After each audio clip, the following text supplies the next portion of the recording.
Garret, the formula is, you know, you apologize, you fall on the sword. Hopefully the story dies down. That's not happening. What's your view on this?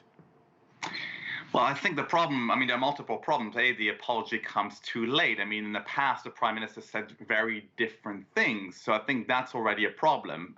The perception that Boris Johnson has not been entirely honest is deeply ingrained amongst many parts of the British public. So that's hard to undo.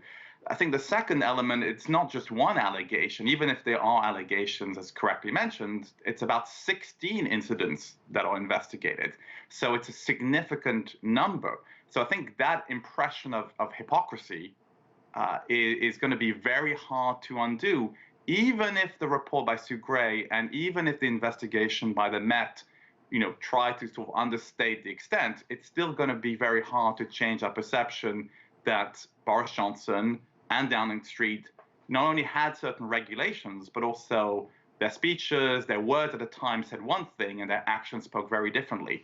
And you're speaking here of the pandemic, which really affected every citizen. The deprivations affected people very widely and very personally. So that really, I think, resonates in a very negative way for the Prime Minister.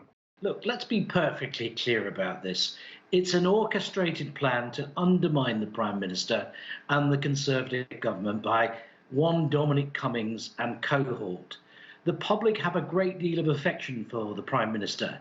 And you've got to remember, we use these words like allegations, even in your opening report tonight. And the Prime Minister has always denied having parties. It's the media, it's the press, it's the enemies of Boris and the government that keep pitching this thought to the public about parties and wrongdoing. The Prime Minister has been very clear so far.